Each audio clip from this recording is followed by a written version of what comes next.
প্রিয় দর্শক, Walton smart fridge presents TVS ইনসাইটে আপনাদের সবাইকে স্বাগত জানাচ্ছি আমি সাজ্জাদুর রহমান।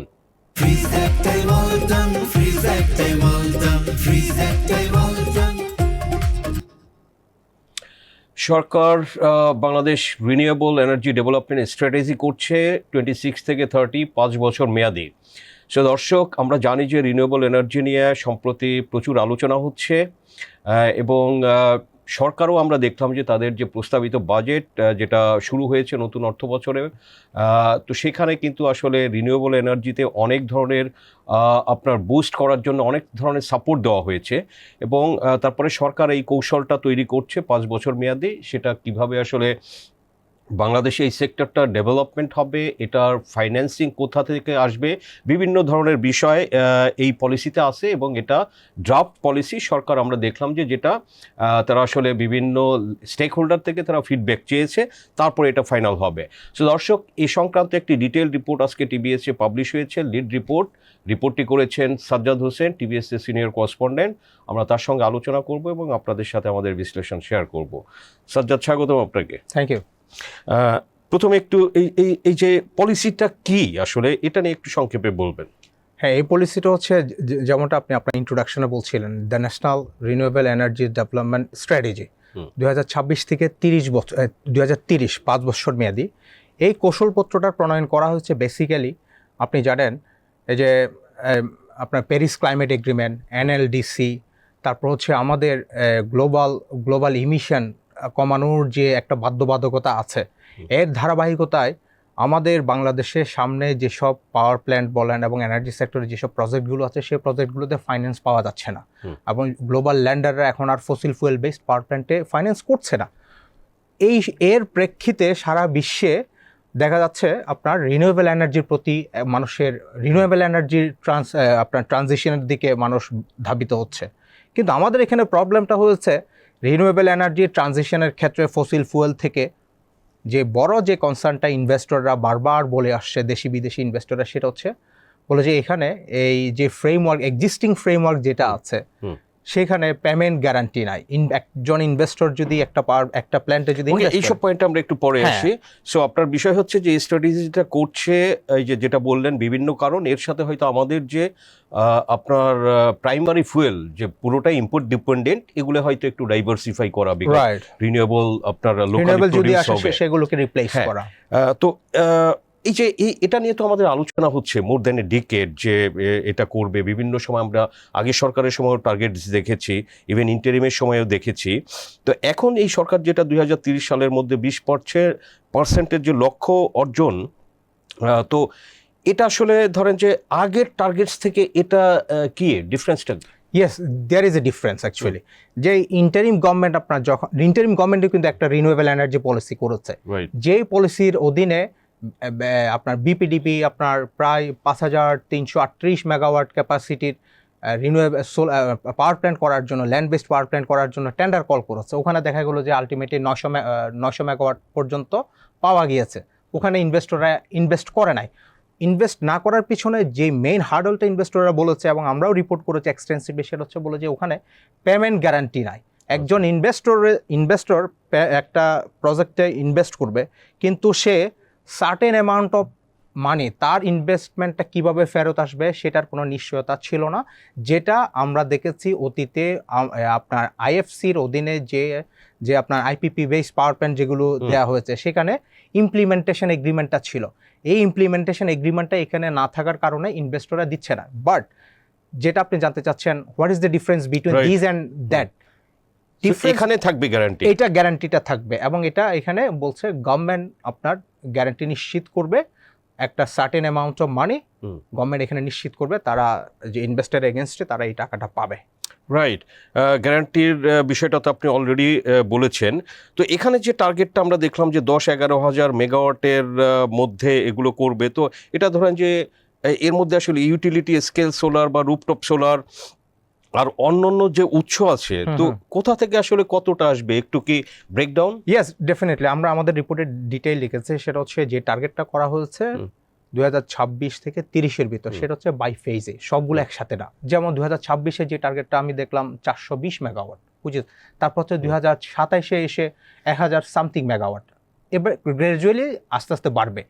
কিন্তু আমি যদি বলি কোন আপনার গিয়া থেকে আপনার গিয়া থেকে আপনার কোন খাত থেকে কত আসবে, যেমন বিশেষ করে এটি যেহেতু solar based, mainly focused on solar based, এর ভিতর হচ্ছে রুফটপ হচ্ছে হাইয়েস্ট প্রায়োরিটি। রুফটপকে টার্গেট করা হয়েছে 5500 মেগাওয়াট। এরপরে আছে হচ্ছে আপনার land based solar power plant, ঠিক আছে। এরপরে হচ্ছে আপনার সেটাকে কি ইউটিলিটি স্কেল যেটাকে বলে, land based power plant must be utility based. সেটা হচ্ছে আপনার যে টেন্ডারের মাধ্যমে এখানে আপনার দেশি বিদেশি ইনভেস্টররা আসবে। এই ল্যান্ড বেসড পাওয়ার প্ল্যান্টের ভিতর আপনি জানেন বিভিন্ন ধরনের ক্রাইটেরিয়া আছে, যেটা হচ্ছে আপনি আমাকে হয়তো প্রশ্ন করবেন, আমি একটু টাচও করতে পারি। সেটা হচ্ছে ল্যান্ড বেসড পাওয়ার প্ল্যান্টের সাথে আপনার ব্যাটারি স্টোরেজ সিস্টেম ম্যান্ডেটরি করা হয়েছে এখানে, যেটা হতো অতীতে ছিল না। এর পিছনে অন্যতম যে উদ্দেশ্যটা আমি মনে করি কাজ করেছে, সেটা হচ্ছে ল্যান্ড বেসড পাওয়ার প্ল্যান্ট আপনি জানেন investment relatively in compare with solar power plant, rooftop power plant high. কারণ হচ্ছে এখানে ল্যান্ড পারচেজের একটা বিষয় আছে, ল্যান্ড আবার এটা কিনেও ডেভেলপমেন্ট করতে হয়। আপনার যেই কোনো একটা এলাকায় যে বন্যার যে একটা প্রবাবিলিটি থাকে সেটার উপর যাতে বন্যার যে একটা অতীত রেকর্ড পানি কতটুকু পর্যন্ত সেটাকে টাচ করতে না পারে, তো এখানে investment a bit higher than rooftop. সেই ইনভেস্টমেন্টটা যাতে সবার জন্য উইন উইন হয় এবং সরকার যাতে আপনার সাস্টেইনেবল ফ্লো অফ ইলেকট্রিসিটি এখান থেকে পায়, সেই কারণে মূলত হচ্ছে এই ব্যাটারি সিস্টেমটা ম্যান্ডেটরি করা। ওকে, ব্যাটারি তো ধরেন যে ব্যাটারি কিন্তু অনেক এক্সপেন্সিভ। Yes, right. সো সেখানে কি সরকারের এই পলিসিতে ব্যাটারির নিয়ে কি কোনো ধরনের কোনো সাপোর্ট বা কোনো কিছু এরকমের বিষয়? আমরা জানি যে অলরেডি বাজেটে কিন্তু সেটা কমিয়েছে ব্যাটারির আপনার ট্যাক্স, এটা আই থিঙ্ক অ্যারাউন্ড 60% ছিল। এটা সম্ভবত জিরো করেছে, আই বিলিভ জিরো করেছে। ইম্পোর্ট কস্ট একদম জিরো করেছে। তো স্বাভাবিকভাবে আপনি চিন্তা করেন 60% কোন পর্যায়ে আসবে, নাম্বার ওয়ান। এবং ইন্টারন্যাশনাল মার্কেটেও আপনি যদি দেখেন ব্যাটারির যে প্রাইস সেটা হচ্ছে আপনার খুব ড্রাস্টিক্যালি ফল করছে। আজ থেকে 5 বছর আগে যে প্রাইস ছিল সেটা এখন নাই। তো ব্যাটারির হ্যাঁ ডেসপাইট ইট আপনার তারপরেও তো একটা ইনভেস্টমেন্ট থাকবে। এখন ইনভেস্টমেন্টটা ল্যান্ড বেসড পাওয়ার প্ল্যান্টের যেই আপনার প্রোডাকশন কস্ট, সেটা ডেফিনেটলি আপনার রুফটপ সোলার থেকে প্রোডাকশন কস্টটা বেশি। ডেফিনেটলি এটা ওইভাবেই হচ্ছে মেকানিজমটা করা হবে। বুঝেছি। আরেকটা আপনার রিপোর্টে যেটা দেখলাম যে নেট মিটারিংটা বাধ্যতামূলক করা হচ্ছে, তো এটা আসলে কার জন্য বাধ্যতামূলক করা হচ্ছে? এটা কি ধরেন যে নতুনদের জন্য নাকি যারা এক্সিস্টিং আছে তাদের জন্য? এখানে এই স্ট্র্যাটেজিতে নিয়ে কি আছে? না, নেট মিটারিং এর ক্ষেত্রে যেমন একটা পলিসি আছে, সেই পলিসি ঠিকমতো কাজ করছে না। সেই পলিসির অধীনে অনেকে আসতে চাচ্ছে, কিন্তু এটা এত বেশি দুর্বোধ্য অবস্থায় করা হয়েছে যে কারণে অনেক এন্টারপ্রেনিয়র আপনার নেট মিটারিং এর আওতায় আসতে চাইলেও তারা আসতে পারছে না। কিন্তু এখন আমি যতটুকু জানি সেটা হচ্ছে নেট মিটারিং প্রসেসটা আরও বেশি আপনার সিম্পলিফাই করা হবে। অ্যাট দ্য সেম টাইম এটা হচ্ছে কাদের জন্য ম্যান্ডেটরি, সেখানে হচ্ছে আপনার এক্সপোর্ট প্রসেসিং জোন, তারপর হচ্ছে বড় বড় ইন্ডাস্ট্রিয়াল এরিয়ায় যেসব এবং মার্চেন্ট পাওয়ার প্ল্যান্ট যারা করবে তাদের জন্য, এবং হচ্ছে আপনার যদি ধরেন রুফটপ, ধরেন আপনার একটা পার্সোনাল একটা বিল্ডিং একটা প্রপার্টি আছে, সেখানে আপনি একটা রুফটপ সোলার বসিয়েছেন, আপনার যে ক্যাপাসিটি সেটা আপনার কনজামশন অতটুকু লাগে না, সেটা আপনি কি করতে পারবেন এখন নেট মিটারিংয়ের মাধ্যমে ন্যাশনাল গ্রিডে দিতে পারবেন, যেখান থেকে আপনার আর্নিং হবে। অ্যাট দ্য সেম টাইম এখানে একটা প্রণোদনারও ব্যবস্থা আমরা দেখেছি, সেটা হচ্ছে বাজেট বক্তৃতায় আপনার ফিনান্স মিনিস্টার বলল যে এটা কেউ যদি সোলার পাওয়ার প্ল্যান্ট থেকে রিনিউয়েবল সোর্স থেকে বিদ্যুৎ উৎপাদন করে নেট মিটারিংয়ের মাধ্যমে ন্যাশনাল গ্রিডে দেয়, সেখানে 5% একটা ইনসেন্টিভ দেওয়ার কথাও আছে। তো ওইটার সাথে কোহিরেন্স হিসেবে এই প্রভিশনটুকু এখানেও অ্যাড করা হয়েছে। ওকে, আপনি জানেন যে অলরেডি কিন্তু বাংলাদেশে অনেক ইন্ডাস্ট্রিজ তারা নিজের থেকেই রুফটপে সোলার বসিয়েছে, এবং বিজনেস স্ট্যান্ডার্ড একটা রিপোর্টও করেছিল 2-3 মাস আগে, 3-4 মাস আগে, যে আপনি ধরেন যে এটা 700-800 মেগাওয়াট অলরেডি হয়েছে, এবং যেটা আপনি বললেন যে 26-এ 400 মেগাওয়াট, 26-এ ইনফ্যাক্ট আমার ধারণা এর থেকে আরও বেশি হবে যেগুলো পাইপলাইনে আছে। তো ধরেন যে অলরেডি যেসব ইন্ডাস্ট্রির এই যে রুফটপ ক্যাপটিভ সোলার আছে, তো আসলে তাদের জন্য এই কৌশলে কি তাদের জন্য কিছু আছে বা মানে কি আছে এক্সিস্টিং যারা আছে? এক্সিস্টিং হচ্ছে যেমন ধরেন আমাদের যে ইন্ডাস্ট্রির ক্ষেত্রে মূল কনসার্ন আমাদের হচ্ছে আপনার গার্মেন্টস ইন্ডাস্ট্রি।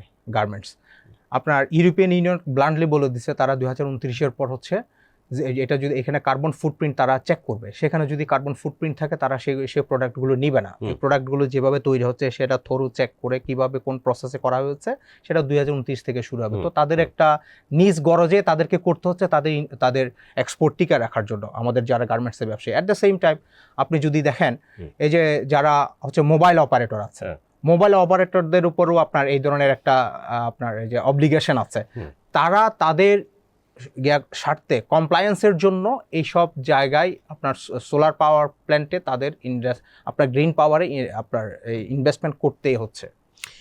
আপনার ক্লিন এনার্জি ফান্ড আর একটা, তো সেগুলো নিয়ে কি ধরেন যে এই বাজেটে কোনো বরাদ্দ বা আপনার এই স্ট্র্যাটেজি যেটা ন্যাশনাল স্ট্র্যাটেজি করছে সেখানে কি এই বিষয়ে কোনো কিছু আছে? রিনিউয়েবল এনার্জি ডেভেলপমেন্ট ফান্ড একটা এখানে এই পলিসিতে দেখলাম যেটা হচ্ছে আগের পলিসিগুলোতে ছিল না। সেখানে হচ্ছে আমি যে আমাদের রিপোর্টে মেনশন করলাম সেটা হচ্ছে ধরেন এই রিনিউয়েবল এনার্জি ডেভেলপমেন্ট ফান্ডের টাকাটা কোত্থেকে আসবে? টাকাটা আসবে হচ্ছে মূলত হচ্ছে গ্লোবাল যারা লেন্ডার, যারা হচ্ছে টাকা পয়সা দেয়, এবং অ্যাট দ্য সেম টাইম বাংলাদেশে যারা অপারেট করে বিভিন্ন ব্যাংক এবং হচ্ছে আর্থিক প্রতিষ্ঠান, এখানে হচ্ছে সরকারি প্রতিষ্ঠান, এই combination of all those things এই renewable energy fund kind of fund, মানে গ্র্যান্ট দিবে নাকি এখানে কি? এটা শিওর না অ্যাকচুয়ালি, ওইটা এই পলিসিতে ডিটেইল লিখে নাই। বললো যে রিনিউয়েবল এনার্জি ডেভেলপমেন্ট ফান্ড করা হবে, এই ফান্ড থেকে আপনার স্বল্প সুদের ঋণ ফাইন্যান্সিং করা হবে, রাইট, ফাইন্যান্সিং করা হবে এবং স্বল্প সুদে ইনভেস্টররা এখান থেকে টাকা পাবে যাতে তারা। এরকম কি আছে যে এটা ধরেন যে কে পরিচালনা করবে? যেমন শ্রেডা আছে যারা গভর্নমেন্টের প্রতিষ্ঠান বা অন্য কোনো অথরিটি, এগুলো নিয়ে কিছু আছে নাকি ফাইনাল হবে? এটা সরকারেরই একটা প্রতিষ্ঠান হচ্ছে, এটা লুক আফটার করবে আপনার হচ্ছে ফিনান্স ডিভিশন, তারপর এটার সাথে থাকবে হচ্ছে আপনার বিদ্যুৎ বিভাগ, এটার সাথে এটা লুক আফটার করবে। ওকে, ফাইনাল প্রশ্ন, এই যে 2030-র মধ্যে 10-11-12 হাজার মেগাওয়াট কি আপনার এই নবায়নযোগ্য জ্বালানি এটা করা সম্ভব? আপনার কাছে কি মনে হয়? এখন এই যে আপনি তো যে প্রশ্নটা করলেন, এটা যে পলিসিটুকু যেভাবে প্রত্যেক বছর আপনার ইয়ার ওয়াইজ যে প্রজেকশনটুকু করা হয়েছে, আমি মনে করি না যে এটা টাফ। তবে আপনি যদি দেখেন একটা রিনিউয়েবল এনার্জি 1000 মেগাওয়াটের রিনিউয়েবল এনার্জি করতে মিনিমাম $700 থেকে $1 বিলিয়ন লাগে। তো আপনি চিন্তা করেন 10,000 মেগাওয়াট আপনি যদি এখান থেকে আনতে চান, মোর দ্যান $10 বিলিয়ন প্রয়োজন এই খাতে। এখন এই টাকাটা কোত্থেকে আসবে? আমাদের এফডিআই ইনফ্লো যদি আপনি রেটটা দেখেন এবং অন্যান্য ইনভেস্টমেন্ট রেশিও বিভিন্ন সেক্টরে, এখন রিডার এবং হচ্ছে যারা ভিউয়ার দেখেন অ্যাকচুয়ালি অ্যাসেস দেয়ার ওন থাও। ওকে, তো এই প্রশ্নের সাথে আরেকটা প্রশ্ন চলে আসে। আপনি যেটা বললেন যে এত নিয়ারলি $10 বিলিয়ন ফাইন্যান্সিং কোথা থেকে আসবে, হুইচ ইজ রাইট। তো এটা কিন্তু আপনি ফরেন ইনভেস্টমেন্টে যেটা একটা সম্ভাবনা ছিল, আপনি জানেন যে আগে 31টা এই রকমের এলওআই দেওয়া হয়েছিল এবং সেখানে কিন্তু $1.5-2 বিলিয়ন এফডিআই ছিল। অনেক বড় বড় কোম্পানি পৃথিবীর এখানে তারা পার্টিসিপেট করেছিল এবং তাদেরটা ইন্টারিম গভর্নমেন্ট খুব অ্যাব্রাপ্টলি এটা বাতিল করে দেয়। That gave a very bad signal to the global investor. এখন যে নতুন ফরেন ইনভেস্টমেন্ট আসবে, আমি নিজে অনেকের সাথে কথা বলেছি, এটা একটা বড় কনসার্ন যে তারা এখন একটু রিলাক্টেন্ট এ ব্যাপারে যে বাংলাদেশে পলিসি এত শিফট করে। সো পলিসিগুলো আসলে কনসিস্টেন্সি দরকার। Exactly, policy consistency is very important in that case. আমার মনে হয় এই যে এখন যে স্ট্র্যাটেজি পেপারটা করা হয়েছে, যেটা গতকাল আপনার আপলোড করেছে, আপনার ড্রাফট যদিও বা সেটা ফাইনালাইজ হয়ে যাবে শীঘ্রই। এখানে আমার মনে হয় যে ইনভেস্টমেন্ট ফ্রেন্ডলি যেসব বাজেটে যেসব ইনসেন্টিভগুলো দেওয়া হয়েছে ইম্পোর্ট মেশিনে গিয়ে আপনার রিনিউয়েবল এনার্জির বিভিন্ন ধরনের আপনার র মেটেরিয়ালসের উপর, অ্যাট দ্য সেম টাইম আরও এই যে রিনিউয়েবল এনার্জি ফান্ড, তারপর হচ্ছে গভর্নমেন্টের পেমেন্ট গ্যারান্টি, এগুলোই তো আসলে চাচ্ছিল আগে। আই বিলিভ যে এটা ইনভেস্টররা will feel way more courage actually. Okay, Sajjad Hossain, আপনাকে অসংখ্য ধন্যবাদ টিবিএস ইনসাইডের সময় দেওয়ার জন্য। দর্শক, আমরা আলোচনা করলাম, আমাদের বিশ্লেষণ আপনাদের সাথে শেয়ার করলাম। আলোচনা ভালো লাগলে লাইক করবেন, শেয়ার করবেন। আপনাদের সবাইকে ধন্যবাদ।